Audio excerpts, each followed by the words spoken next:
.46 on this Tuesday morning. You own or operate a small business, and your friends, your colleagues have been telling you, get on Twitter. But Ryan Holtz, a marketing consultant, I would imagine that you see people doing Twitter right and you see people doing Twitter wrong. Yeah, 100%. I mean, you know what? The biggest question I get, Ryan, is people say, you know, when should I tweet? How often should I tweet? If it's my business account, should I be tweeting personal stuff from it? And I always say, live by one quote, you know, do not let perfection hinder you, but intent is king. Meaning, get out there, try it, hack your way through it, and you'll become a pro. We see some people, you make one mistake, you make one snide comment, you send something out unintentionally even, and all of a sudden you've got a crisis on your hands. So how do you know where to experiment? How do you know where to hold back? Because really sometimes innovation is what sets some people apart. Well, I think if you're a business owner or a small business owner in that fact, I think sometimes you got to take some risks. And I think you really got to share your story. And I'm big on storytelling and marketing, because I say in marketing, you got to make somebody either laugh or you make them cry. If you make them do neither, they'll never remember you. It's a very noisy world out there. And I think if you have a business, you need to figure out what that story is and do the best to convey that message out. Okay, we asked you to track down some local accounts on Twitter that have really caught your eye for one reason or another. Let's get to one that probably everybody will recognize, Fly EIA. This is Edmonton's International Airport official account. Yes, I love Fly EIA, and I've been following it as they've grown their following to quite significance.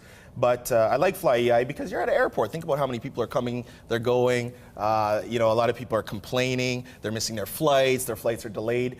Fly EIA does a great job of really making you feel like you're part of their staff. They show pictures of staff meetings, they're answering questions on delays on flights. So they're using that portal as a resource for passengers coming to and from Edmonton. One thing I've noticed about them and whoever's running their account, I would imagine it's a team, is that they certainly haven't shied away from dealing with controversy. They've been able to meet it head on, and in many cases, I think, have won over new converts. Absolutely, and I think, you know, and I think just like anything in life, if you have a customer or somebody makes a legitimate complaint to you, you have every right to respond to that in obviously a professional manner, but they're not afraid to roll up the sleeves, you know, and really get murky there, and I think that's great with social media. Okay. Social media is all about transparency, right? Let's get to another one here. This is a SoulSpin, yep. And what caught your attention about SoulSpin's Twitter account? So, for any business owner who hasn't actually opened up the doors, Jordan Law, I believe, is the owner at SoulSpin. She was messaging me on Twitter months and months before she actually opened up the doors. She got me so excited about SoulSpin that when they opened, I said, wow, you're open.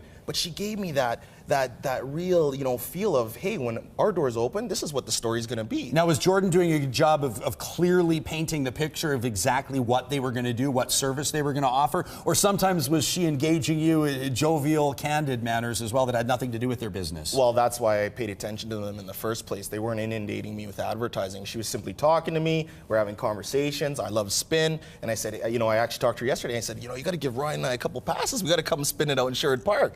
But, you know, she just talked to me like a human being, and I actually followed her journey up until she opened up the doors. Okay. And I think that's really cool. Now, this is an interesting one you provided, because McDonald's, one of the biggest companies in the world, but this Twitter account is a local one. What do you like about it? Absolutely. Well, Barb Livingstone actually does the Twitter account out in Spruce Grove, and McDonald's is a massive brand, but she's done such a great job of making that massive brand feel like a mom and pop store. So I could go into McDonald's and say, hey, you know what, can I get a McFlurry? Can I get something?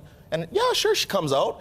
And I love the way she's really localized that big brand on a very small scale. Is this a little bit about offering people something more than just shameless promotion of your business? This is about offering people a resource, because if you keep, you know, giving them advertising or anything like that, they won't tune in, they won't pay attention. You really got to treat them like human beings and bring that value.